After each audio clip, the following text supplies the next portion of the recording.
When single father Marcus took a bullet for Dr. Elena Rodriguez, he thought he was saving a stranger. But the shocking truth she revealed from his hospital bed would prove they were connected by a 30-year-old secret that changed everything he knew about family, love, and destiny. Before watching full story, comment below from where you watching. Also like and subscribe for more stories. Marcus Johnson sat in the crowded emergency room, holding his 6-year-old daughter Lily's small hand. Her fever had spiked to 104 degrees and she was barely conscious. As a single father working 2 jobs as a security guard and janitor, Marcus barely had enough money for rent, let alone expensive medical bills. "Daddy, I'm scared," Lily whispered, her voice weak and raspy. "I know, baby girl. The doctors are going to make you feel better," Marcus said, trying to hide his own fear. His wife Sarah had died 2 years ago from cancer, leaving him alone to raise their precious daughter. The emergency room was chaos.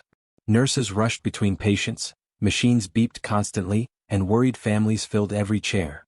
Marcus had been waiting for 3 hours, but Lily was getting worse. "Please," Marcus begged the nurse at the desk. "My daughter is really sick. Can someone see her now?" The nurse looked at his insurance card and frowned. "Sir, your insurance has been declined. You'll need to pay up front or—" "I'll pay whatever it costs," Marcus interrupted, though he knew he only had $47 in his bank account. Just then, a woman in a white coat approached. She was in her 30s, with kind brown eyes and gentle hands. Her name tag read, Dr. Elena Rodriguez, pediatric specialist. "What's wrong with this little angel?" Dr. Rodriguez asked, kneeling down to Lily's eye level. Marcus explained Lily's symptoms while Dr. Rodriguez examined her with careful attention. Unlike other doctors who had rushed through their appointments, Dr. Rodriguez took her time, speaking softly to Lily and making her smile despite her illness. "She has a severe infection," Dr. Rodriguez said. "We need to admit her immediately and start antibiotics." "But the insurance," the nurse started to say. "We'll worry about that later," Dr. Rodriguez said firmly. "This child needs treatment now." Over the next 3 days, Dr. Rodriguez saved Lily's life. She stayed late every night, checking on her patient personally and adjusting her treatment.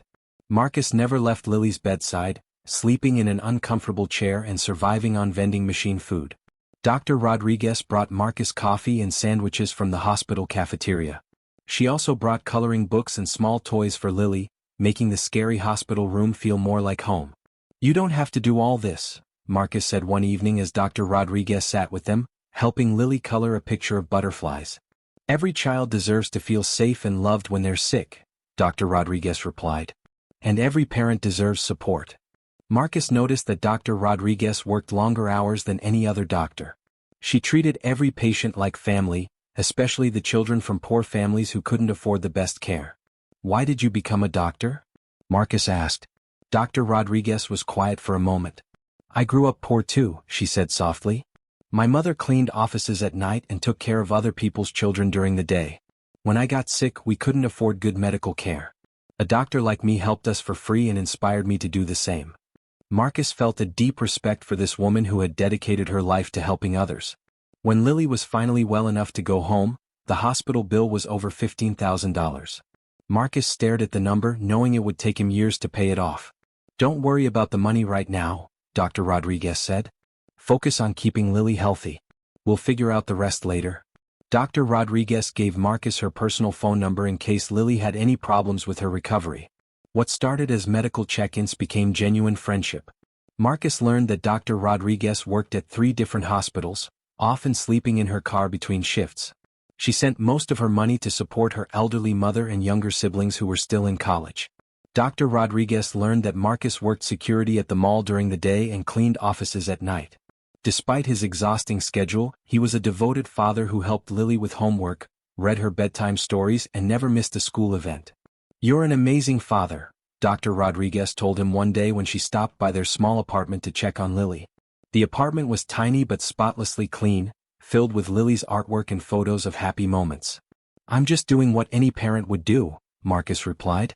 "No," Dr. Rodriguez said seriously. "Not every parent would sacrifice everything for their child the way you do. Lily is lucky to have you." Over the months that followed, Dr. Rodriguez became like family. She attended Lily's school plays, helped with parent-teacher conferences when Marcus had to work, and brought birthday presents when money was tight. Marcus found himself falling in love with this incredible woman, but he never said anything. How could a poor security guard deserve someone as amazing as Dr. Rodriguez? One evening in December, Marcus was working his security shift at the hospital's night clinic when trouble arrived. 3 armed men stormed into the emergency room, demanding drugs and money. "Everyone on the ground," shouted the leader, a man with wild eyes and shaking hands. He was clearly desperate for drugs to feed his addiction. Patients screamed and dropped to the floor. Nurses huddled behind the desk. Marcus immediately pressed the silent alarm button, but he knew police would take at least 10 minutes to arrive. Dr. Rodriguez was working late that night, treating a child who had been in a car accident. When she heard the commotion, she came running to help, not knowing about the danger. "Get back," Marcus whispered urgently, but it was too late. The gunman saw Dr. Rodriguez and grabbed her. "You, doctor. Get me OxyContin and morphine, or people start dying." "I can't do that," Dr. Rodriguez said calmly, though Marcus could see the fear in her eyes. "Those medications are locked up. I don't have access." "Don't lie to me," the gunman screamed, pressing his gun to Dr. Rodriguez's head. Marcus's heart stopped. This brave, kind woman who had saved his daughter's life was in mortal danger. Everything happened in slow motion. The gunman's finger moved toward the trigger. Dr. Rodriguez closed her eyes, preparing to die. Other patients and staff watched in horror. Marcus didn't think, he acted on pure instinct and love. He launched himself across the room, putting his body between the gun and Dr. Rodriguez just as the gunman fired. The bullet hit Marcus in the chest, sending him crashing to the floor. Pain exploded through his body, but his only thought was whether Dr. Rodriguez was safe. The gunshot had startled the criminals. In the confusion, hospital security guards arrived and subdued all 3 men. Police and paramedics arrived moments later. Dr. Rodriguez dropped to her knees beside Marcus, pressing her hands against his wound to stop the bleeding. "Marcus, stay with me. Is Lily okay?" Marcus gasped, blood foaming on his lips. "Lily is safe. She's with your neighbor. But you need to fight, Marcus. You can't leave her." "Elena," Marcus whispered, using her first name for the first time. I love you. I had to save you." Tears streamed down Dr. Rodriguez's face as paramedics rushed Marcus into emergency surgery. The bullet had punctured Marcus's lung and was dangerously close to his heart. Dr. Rodriguez couldn't operate on him herself. Hospital policy forbade doctors from treating people they were emotionally involved with. Instead, she waited in the surgical waiting room for 8 agonizing hours, pacing and praying. She called Marcus's neighbor to check on Lily, who didn't yet know what had happened to her father. "Please God," Dr. Rodriguez whispered. "He saved my life. Please don't let him die." The surgeon finally emerged, exhausted but hopeful. "He's stable, but it was close. The bullet missed his heart by millimeters. He's going to need weeks of recovery and rehabilitation." Dr. Rodriguez rushed to Marcus's bedside in the ICU. He was unconscious, connected to machines and breathing tubes. She took his hand and squeezed it gently. "I'm here," she whispered. "And I have something important to tell you when you wake up." 3 days later, Marcus opened his eyes. The first face he saw was Dr. Rodriguez, who had barely left his bedside. "Elena," he said weakly. "You're okay." "I'm okay because of you," she said, tears in her eyes. "You saved my life, Marcus." "I couldn't let anything happen to you," Marcus replied. "You saved Lily. You're the best person I know." Dr. Rodriguez took a deep breath. "Marcus, there's something I need to tell you. Something I should have told you months ago." Marcus saw something serious in her eyes. "What is it? Do you remember when you first brought Lily to the emergency room? When I said I grew up poor like you?" "Yes. That was true, but there's more to the story." Dr. Rodriguez's voice shook slightly. "My mother didn't just clean offices. She also worked as a nanny for a wealthy family." Marcus listened intently, confused about why this mattered. The family she worked for was the Johnsons. She took care of their baby son for 3 years, until the family moved away and lost touch. Marcus's heart began to race, though he didn't understand why. "Marcus," Dr. Rodriguez said softly, "your last name is Johnson. You're 32 years old. You were born in Chicago but moved here when you were 3. How do you know all that?" Marcus asked, suddenly afraid. Dr. Rodriguez reached into her purse and pulled out an old photograph. It showed a young Hispanic woman holding a smiling toddler with the same eyes and smile as Marcus. "Because," Dr. Rodriguez said, her voice breaking, "my mother is Isabella Rodriguez. And she took care of you from when you were 6 months old until you were 3 years old. Marcus, I'm your Elena." Marcus stared at the photograph, his mind reeling. The little boy in the picture looked exactly like baby photos his adoptive parents had shown him. "I don't understand," Marcus said weakly. Dr. Rodriguez sat down carefully on the edge of his hospital bed. "Your birth parents died in a car accident when you were 6 months old. You had no other family, so you were placed in foster care. But the system was overwhelmed, and you needed special medical care because you were born premature." She pulled out more documents, old papers her mother had kept all these years. "The Johnson family fostered you while the courts decided on permanent placement. My mother was their nanny, and she fell in love with you like you were her own son. She took care of you every day for almost 3 years." Marcus's eyes filled with tears. "What happened? Why don't I remember? You were so young. And when the Johnsons adopted you officially and moved across the country, my mother was heartbroken. She had wanted to adopt you herself, but single immigrant women weren't allowed to adopt in those days." Dr. Rodriguez showed him letters. Dozens of letters her mother had written to adoption agencies over the years, trying to find out what happened to the little boy she had loved like a son. "My mother never stopped loving you, Marcus. She kept this photo on her dresser for 30 years. She used to tell me stories about the sweet little boy who called her Mama Bella, and how she taught you to walk and say your first words." Marcus was overwhelmed with emotion. He had always felt like something was missing from his childhood, a vague sense of loss he couldn't explain. "Your mother?" he whispered. "Isabella. I think I remember her face sometimes in dreams." "She's in the nursing home now," Dr. Rodriguez said. "She has dementia, but on her good days she still talks about her little Marcus. She never knew what happened to you after the adoption." Marcus tried to sit up despite his injuries. "I have to see her." "When you're stronger," Dr. Rodriguez promised. "But Marcus, there's more." She took his hand gently. "When I first saw you in the emergency room with Lily, something felt familiar. Your eyes, your smile, they reminded me of someone. I didn't make the connection until I went home that night and saw this photo." "You knew?" Marcus asked. "All this time?" "I suspected, but I wasn't sure. I did some research, checked records. When I confirmed it was really you, I didn't know how to tell you. I was afraid you'd think I only helped you because of the connection to my mother." Marcus squeezed her hand. "Elena, your mother didn't just take care of me. She loved me. And you." He paused, emotion overwhelming him.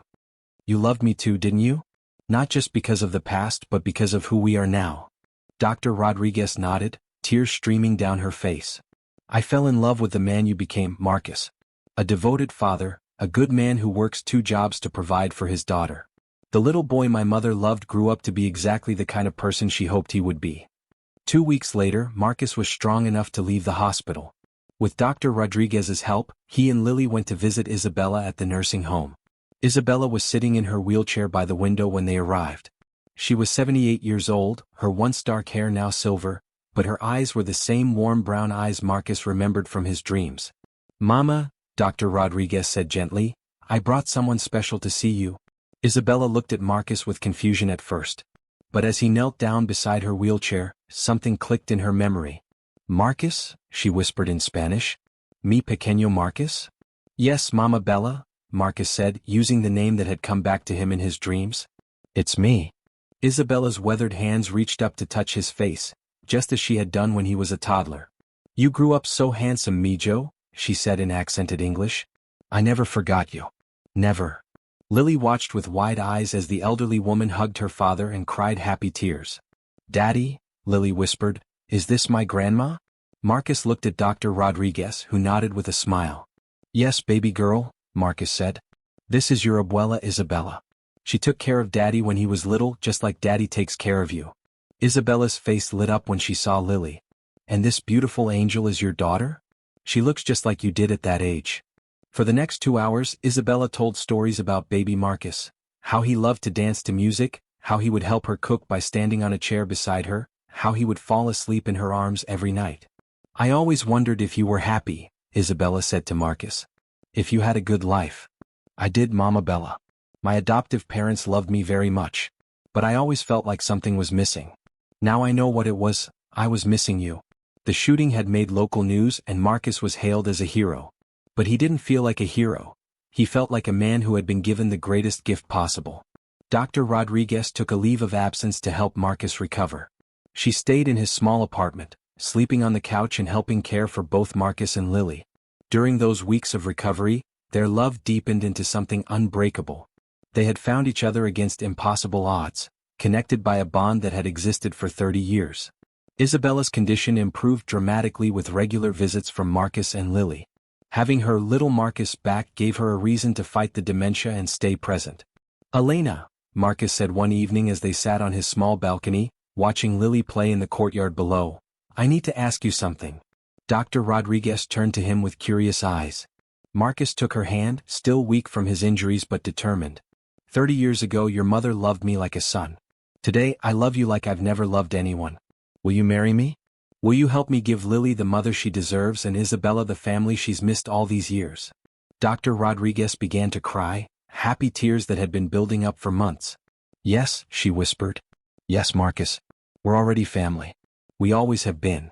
6 months later, Marcus and Elena were married in a small ceremony at the nursing home so Isabella could be there. Isabella wore a beautiful dress Elena had bought for her and walked Elena down the aisle in her wheelchair. Lily was the flower girl, wearing a pink dress and carrying a bouquet of roses. She had quickly adjusted to calling Elena Mama Elena, and Isabella, Abuela.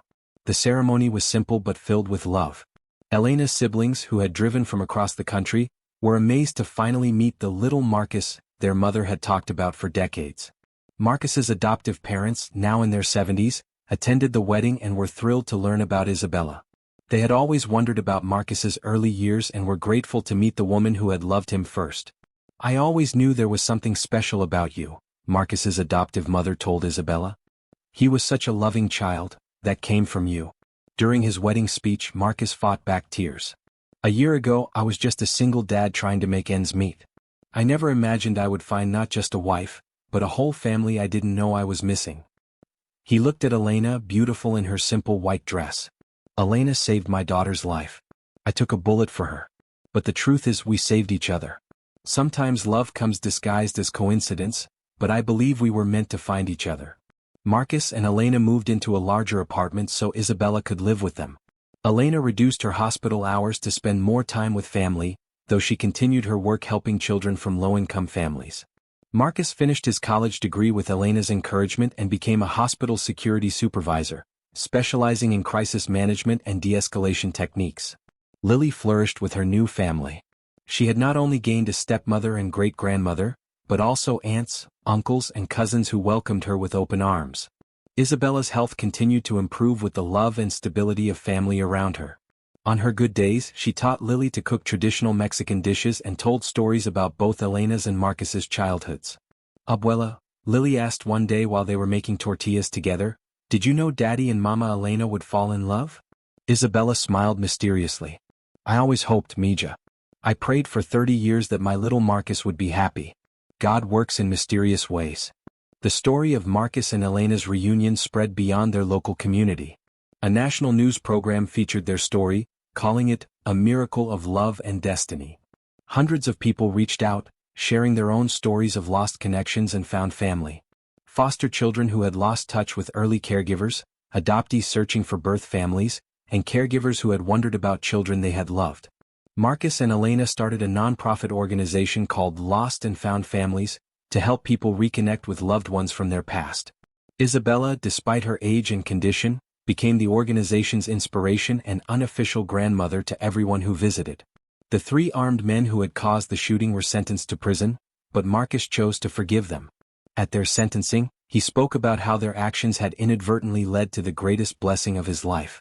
"I'm not glad I was shot," Marcus told the court, "but I'm grateful that the worst moment led to discovering the best thing, my family." 2 years after the wedding, Elena became pregnant.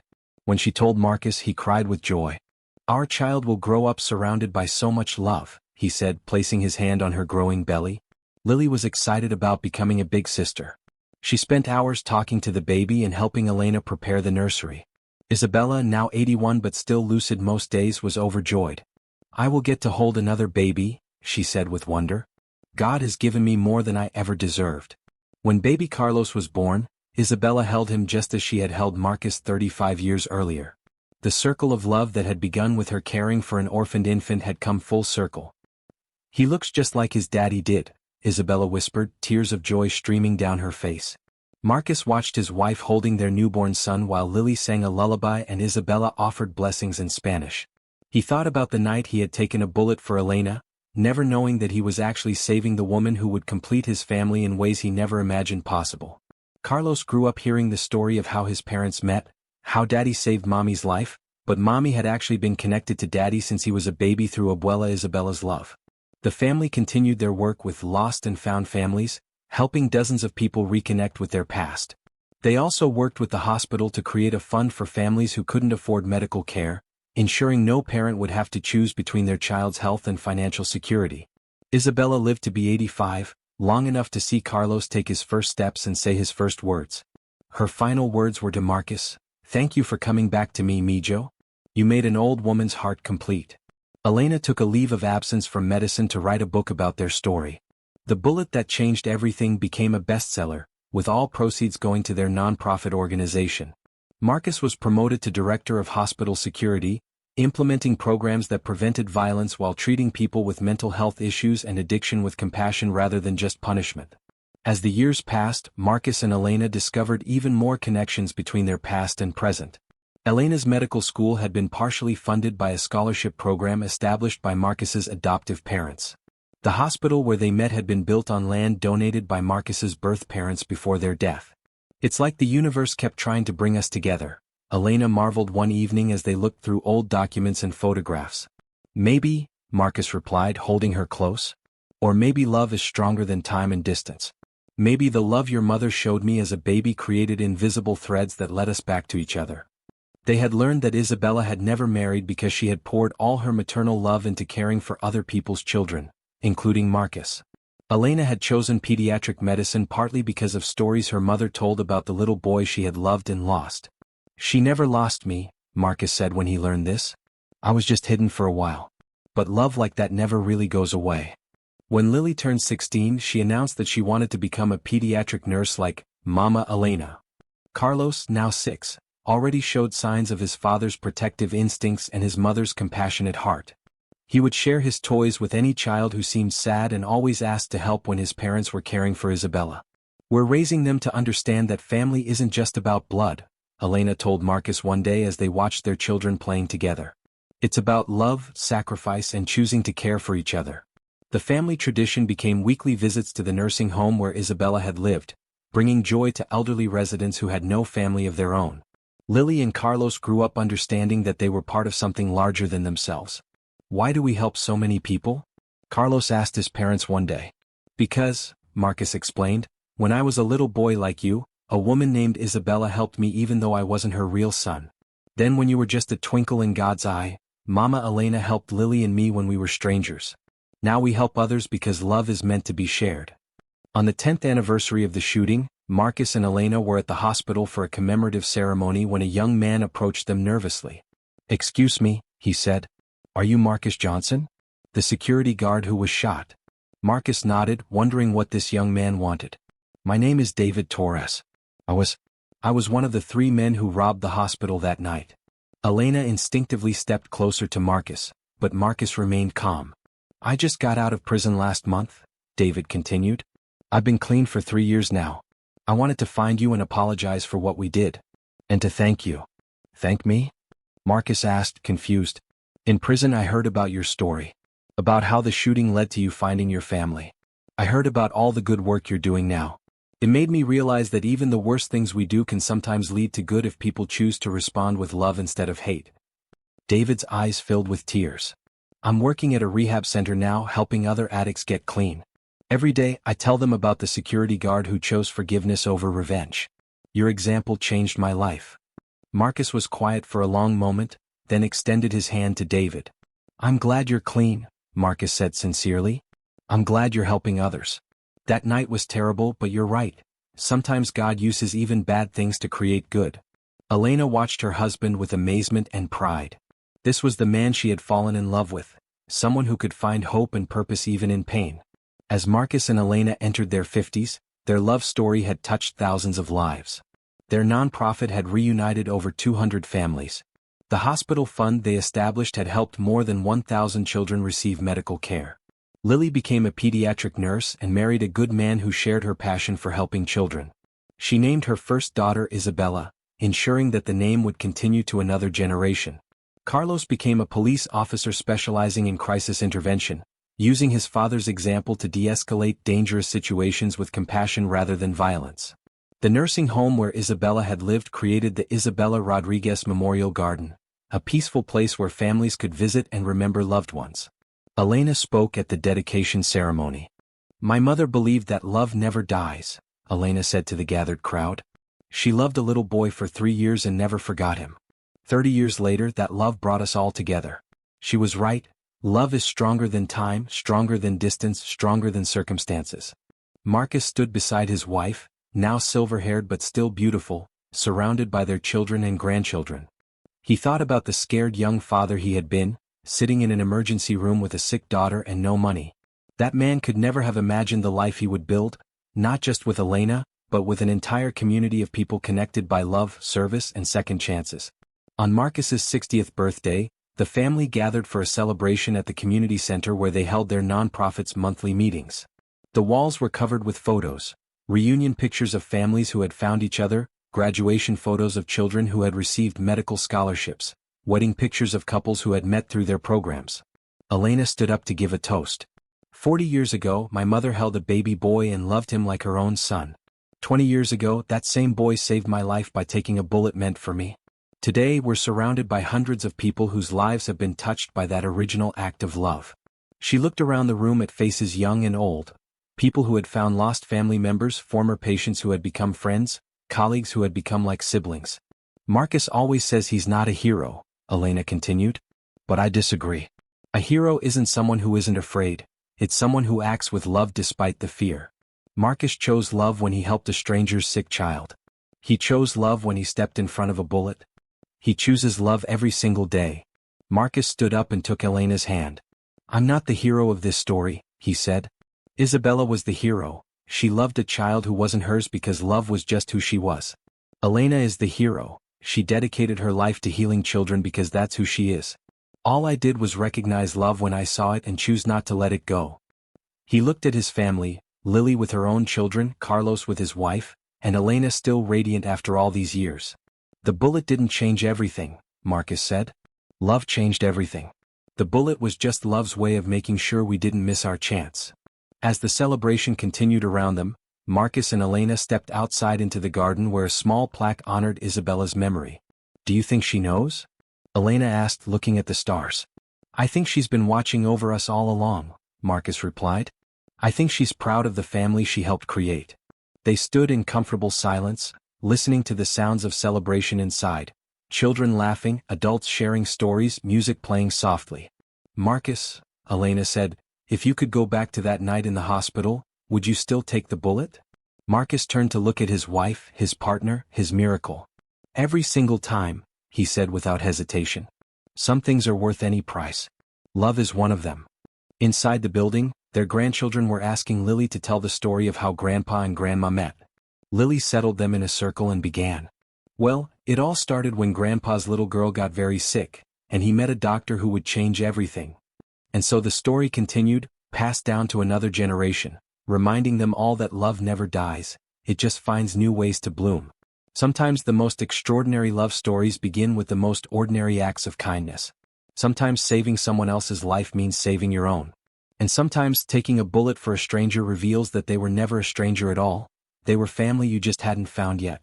The single father who took a bullet for a doctor had discovered that the deepest truth of all, we are all connected by invisible threads of love, and when we act with courage and compassion, we don't just save others, we save ourselves.